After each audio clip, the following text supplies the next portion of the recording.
네, 부동산 경매에 대한 모든 것을 알려드리는 시간입니다. 부동산 경매 A to Z 시간 오늘도 출발해 보도록 하겠습니다. 자, 안정혜 대표님, 우리 지난 시간에 이 권리 분석에 대해서 살짝 알아봤습니다. 그렇죠. 예. 오늘은 어떤 내용 준비하셨어요? 오늘 이제 거기서 이제 한 발 더 나가서요. 네. 예, 지난 시간 했던 이제 어떤 소멸이냐 인수냐 이런 거에 대한 얘기를 이제 조금 더 진행을 해보겠습니다. 네, 알겠습니다. 오늘 강의를 들으면 저도 좀 권리 분석의 달인이 될 수 있지 않을까라는 또 생각을 해보는데요. 오늘 강의 시작해 볼까요? 예, 자, 제가요 지난 시간에 경매에 대해서 그리고 네. 권리 분석에 대해서 이제 진행을 했습니다. 지금 우리가 이제 경매를 강의를 하는 와중에요. 네. 좋은 소식이 있었습니다. 그래요? 예, 바로 지난주에 또 저희 이제 같이 또 공부하시는 또 회원분 중에 한 분이 네. 낙찰을 받으셨어요. 오. 그래서 이제 그 사례를 하나 지금 잠깐 보려고 네. 하는데요. 낙찰은 사실 자주 있는 일이라 뭐 자랑할 만한 일은 아닌데요. 그래요? 네. 얘가 좀 특이했습니다. 보니까 인원이 7명이 들어왔거든요.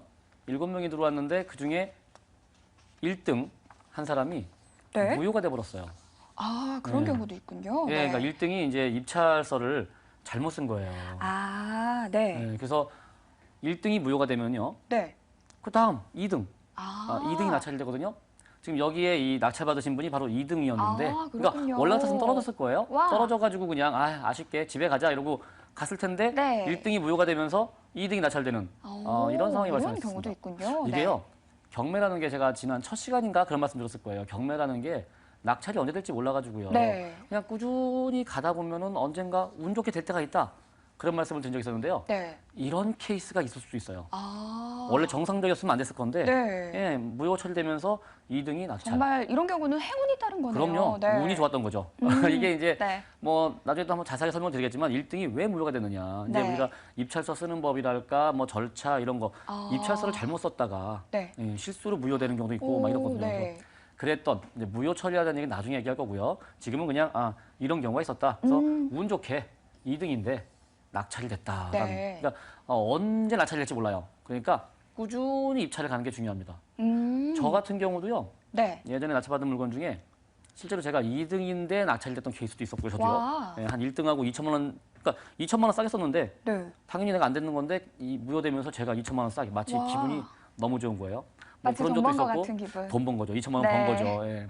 그런 경우도 있었고 또 제가 쓴 금액보다 2등하고 1,000원 차이. 1,000원, 왜 예전에 그 브랜드 이름 얘기 되나요? 그 옥션에서 했던 1,000원 더 이거 있잖아요.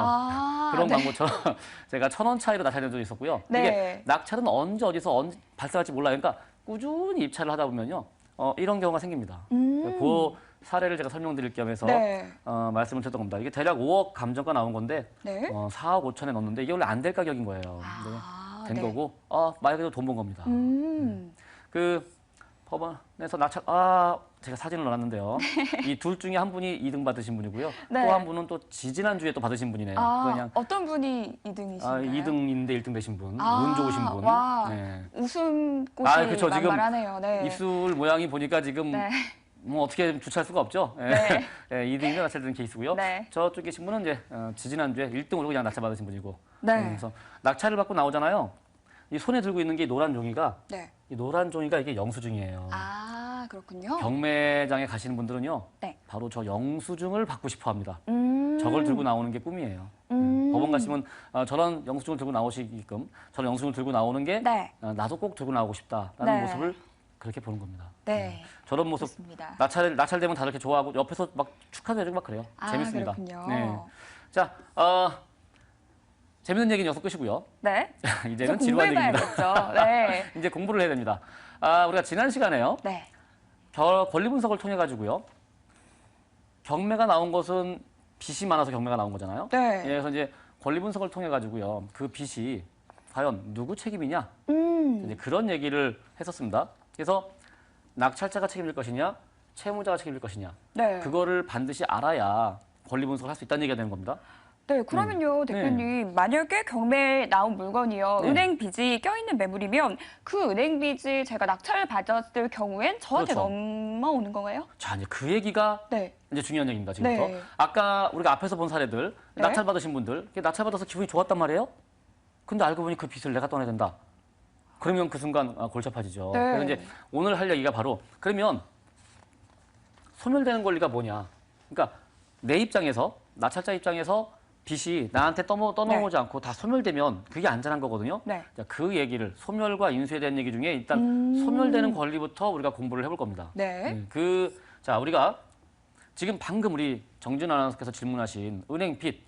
보통 이제 은행 빚이 많으니까 경매가 나오잖아요. 네. 그 은행 빚은 도대체 어떻게 되는 것이냐? 은행 빚은요, 아예 법으로 정해놨습니다. 무조건 은행 빚은 소멸이에요. 즉, 뭔 소리냐? 은행 빚은요, 네. 낙찰자가 책임지질 않아요. 아, 예를 들어서 네. 뭐 집값이 은행 빚이 많아요. 네. 근데 낙찰가가 은행 빚보다 낮아요. 그래서 은행이 배당을 못 받아요. 그래도 상관없습니다. 낙찰자는 아무 상관없어요. 이 은행 빚이라는 게 이제 우리가 이제 권리 분석을 본격적으로 배우면서 네. 등기나 근저당이나 이제 등기부 내용을 배울 겁니다. 네. 은행 빚은요, 등기부 등본에 이렇게 근저당이나 또는 저당권이라는 형태로 들어갑니다. 이게 나중에 이제 그렇군요. 네. 예, 나중에 배울 건데요. 차근차근. 일단은 그냥 은행 빚은 무조건 저당이에요. 은행에서 내가 대출을 받습니다. 그러니까 이제 네. 은행 빚이라는 얘기는 은행 대출 받는다는 얘기예요. 내가 집을 사면서 예를 들면 뭐 2억짜리 집을 산다고 치자고요. 집을 살 때 집값을 2억을 내가 다 내는 게 아니라 네. 은행에서 뭐 일정 부분 대출을 받아요. 예를 들면 뭐 한 1억 5천 대출을 받았다. 그래서 은행에서 대출을 받고 내 돈은 5천만 원 가지고 집을 사고 이게 이제 집 살 때 많이들 하는 방식이에요. 네. 요즘은 뭐 전세도 왜 대출 받고 많이 하잖아요. 네. 그래서 이제 집을 살 때 은행에서 대출을 받습니다. 은행에서 대출을 받으면 이 대출이 곧 저당이 되는 겁니다. 그래서 이제 네. 등기부 등본이라는 게 있어요. 나중에 우리가 다음 주쯤 아마 제가 이제 설명할 건데요. 등기부 등본이라는데 네. 그 기록이 올라가요. 아, 네, 그렇군요. 이 집은 네. 네, 지금 은행 빚이 있다. 아. 은행 빚이 얼마다라는 게 등기부 등본에 표시가 되고요. 네. 그게 이런 식으로 표시되는 거죠. 뭐 근저당 해서 현재 1억 5천이 있다라고 네. 등기에 표시가 됩니다. 아, 그럼 네. 우리가 이제 그걸 보고서 이 집에 빚이 얼마나 있구나. 그러면 그 빚은 근저당이구나. 근저당이면 나하고 상관없구나. 네. 이제 그런 식으로 이제 해석을 할 수 있는 거예요. 자, 한 가지 네. 사례를 보겠습니다. 우리가요 가장 많이 쓰이는 권리 중에요. 네. 방금 전에 봤던 은행 근저당이 있었고요, 빚이. 네. 그다음에 임차인 보증금이라는 게 있어요. 아, 네. 임차인 보증금은요 소멸이 되거나 아니면 인수가 되거나 둘 중에 하나로 네. 구분이 돼요. 이거를 반드시 우리가 앞으로 공부를 해야 됩니다. 아, 네. 이거는 좀 어려워요. 어떤 경우에 소멸이 되고 어떤 경우에 인수될 것이냐 이걸 공부를 해야 되고요. 이거는 지금이 아니라 제가 생각해도 앞으로 한 2, 3주 차 후에나 배울 것 같아요. 오, 네. 그러니까 요거는 복잡한 얘기라 지나갈 거고요. 네. 오늘은 아까 좀 전에 얘기했던 이 근저당 얘기. 근저당은 알겠습니다. 무조건 소멸이다. 요 얘기를 가지고 한번 얘기를 풀어보겠습니다. 네. 자, 실제 사례를 한번 볼게요. 네. 자, 요 사례는요. 2008년도에 있던 사건인데요. 네. 압구정동 현대 아파트입니다. 다들 많이 아시죠? 네. 압구정 현대. 다들 가고 싶어하는 곳이고요. 이 집에 빚이 27억이 있었어요. 어이구, 네. 그러니까 27억의 빚이 있는 건데, 자, 이 27억이라는 집, 이 집에 빚이 아무리 많아도 여기에는 빚이 27억이 있었습니다. 근데 그러니까 이런 식으로 써 있는 거예요. 어떻게 되냐면요, 그 등기라는 거, 네. 이 등기 안에 등기 내역에 은행 근저당으로 27억이 있다라고 아예 등기가 표시가 돼 있었어요. 그러니까 이제 이 집은 빚이 27억이 있는 집이에요. 네. 근데 이게 근저당이에요. 방금 설명한 대로요. 네. 근저당은 무조건 소멸인 거예요. 아. 낙찰자가 책임을 안 져요. 네. 그래서 이 집에 빚이 아무리 많아도요. 그냥 낙찰자는 책임이 없습니다. 아, 그렇군요. 자, 얘가 만약에 네. 이렇게 된 겁니다. 만약에 이 집이 낙찰이 된다. 누군가 이걸 샀어요. 예를 들어서 만약에 누가 이걸 20억에 샀다. 네. 자, 그러면요. 20억을 법원에 납부를 합니다. 낙찰자가. 네. 납부를 하면은 그 돈이 이제 배당으로 가요.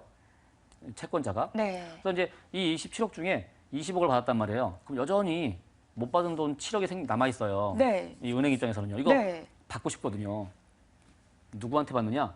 바로 전 소유자한테. 아. 예. 낙찰자는 책임을 안 져요. 네. 이거에 대해서. 아무리 낙찰가가 낮아지고요. 네. 빚보다 한참 낮다 하더라도요. 네. 낙찰자는 아무런 상관이 없는 게 이 근저당입니다. 그러니까 여러분들이 만약에 네. 내가 어떤 경매 사건을 봤어요. 봤는데 거기에 등기를 열어봤더니 네. 근저당만 들어있더라. 아, 네. 그러면 또는 저당권 그것만 들어있으면 이 집은 아무 문제 없는 겁니다. 아, 그렇군요. 예, 자, 네. 이거는 지난 사례를 한번 봤고요. 네. 실제로 지금 진행되는 사건을 하나 볼게요. 네. 자, 요거는 지금 목동의 아파트입니다. 목동 또 네. 다들 아시는 동네죠. 목동의 그렇죠. 아파트인데 예, 사건 번호 다 있습니다. 한번 이 방송 보시는 시청자분들께서는요, 한번 요 사건 번호를 나중에 검색을 해보세요. 요걸 검색해 보시면 뭐 양천구 신정동 목동 신시가지 1111동, 그러니까 11단지네요. 목동 11단지에 네. 있는 아파트인데 감정가가 지금 현재 5억 1천에 떠 있고요. 요거를 이제 현재 경매 떴어요. 이제 시작됐고요. 아마도 한 번 정도는 유찰을 돼서 가격이 한 4억대로 빠지면 누군가 유찰이 들어올 것 같아요. 근데 이 사건이 현재 채무자가 현재 소유하고 있고요. 저당권이 딱 저당권밖에 없어요, 이 집에. 네. 네, 그래서 이 집에는 저당권밖에 없는 집이라 자, 한번 볼까요? 실제 이 집의 실제 상황을 한번 볼게요. 자, 이게 등기 내용인데요.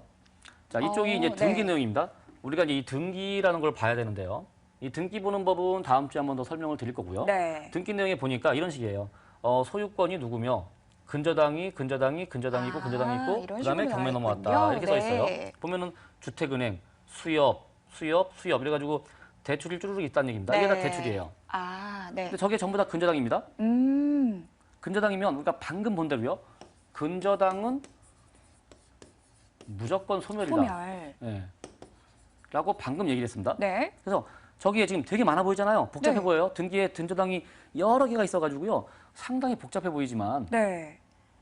일절 신경 쓸 게 없다는 얘기입니다. 아, 저게 몽땅 다 소멸이에요. 다 지워지는 거예요. 네. 보면 지금 벌써 빚이 주택은행 900, 수협에서 나온 것만 한 4억 얼마 해가지고요. 네. 총 채권액이 5억 5천이 넘습니다, 지금. 근데 저같이 처음 보는 사람들은 네. 이거 보면은 굉장히 좀 겁나죠? 두렵겠어요. 네. 그러니까 이거 빚도 많고 네. 또 등기라는 거 열어봤더니 저렇게 복잡하게 써 있고 네. 저게 다 뭔 소리야 하고 걱정합니다. 근데 그 내용 자체가 근저당이랑 또는 저당권이라기 때문에 싹 다 지워져요. 은행 빚은 나하고는 아무 상관이 없습니다. 아, 그렇군요. 네. 자, 이게 이제 권리 분석의 첫 걸음이에요. 네. 권리 분석을 해가지고요. 깔끔한 물건, 깨끗한 물건을 보면은요. 네. 그런 물건은 입찰을 해도 된다는 얘기예요. 그러니까 이제 우리가 지난 시간에도 왜 완전히 썩은 사과, 그리고 일부가 썩은 사과, 그리고 네. 깨끗한 황금 사과 이런 얘기 했었잖아요. 네. 현재 이 사건은요. 네. 뭐 하나 손댈 것 자체가 없어요. 아예 뭐 도려내거나 이런 거 할 것도 없고요. 완벽한 사건이에요. 정말 깨끗한 사건. 네. 그게 이제 우리가 이제 앞으로 해야 될 게 권리 분석이라고 합니다. 네. 권리 분석을 통해서 깨끗한 이게 정말 사과. 그렇죠. 깨끗한 찾아봐야죠. 사과냐? 예. 깨끗한 사과면은 네. 그냥 입찰하면 돼요. 자, 근데 권리 분석해봤더니 뭔가 하나 조금만 도려내면 될 것 같다. 그러면 어떤 부분을 도려낼 것이며 도려내서 뭐 어떻게 처리할 것이냐. 그것만 공부하면 됩니다. 네. 그리고 권리 분석을 통해서 야, 이거 완전 썩은 사과야. 쓸모없어. 그러면요. 그냥 깔끔하게 포기하면 돼요. 안 하면 그만입니다. 이게 저거를 내가 어떻게 좀 처리해가지고 뭔가 해보면 안 될까?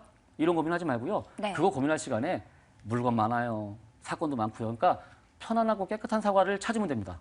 자, 권리 네. 분석은 지금부터 우리가 이제 배울 권리 분석의 핵심 요지가 뭐냐? 바로 네. 이거를 구분해가지고요. 네. 말 그대로 썩은 사과는 제껴내는 거. 그러니까 네.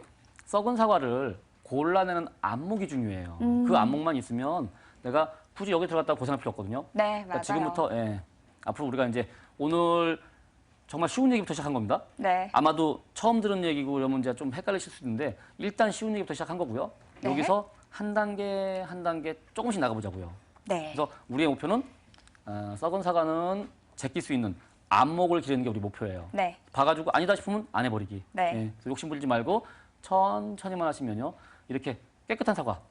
깨끗한 네. 사과인데도 우리가 아까 첫사례 해본 것처럼 네. 내가 이득인데도 불구하고 낙찰될 수 있는 뭐 그런 행운도 오거든요. 네. 그래서 깨끗한 사과만 입찰을 하시자고요. 자, 이게 우리가 앞으로 진행할 내용입니다. 네, 앞으로도 계속해서 또 기대를 그렇죠, 해보도록 가야죠. 하겠습니다. 네. 네, 오늘 시간에는요, 여러 가지 또 이야기를 배워봤고요. 근저당과 저당에 대해서 또 내용들 배워봤습니다. 앞으로 저희가 이 시간 통해서 깨끗한 사과를 고를 수 있는 방법에 대해서도 배워볼 테니까요. 계속해서 함께해 주시면 되겠습니다. 자, 이제 공부해봤으니까요. 본격적으로 알짜 매물들 만나봐야겠죠?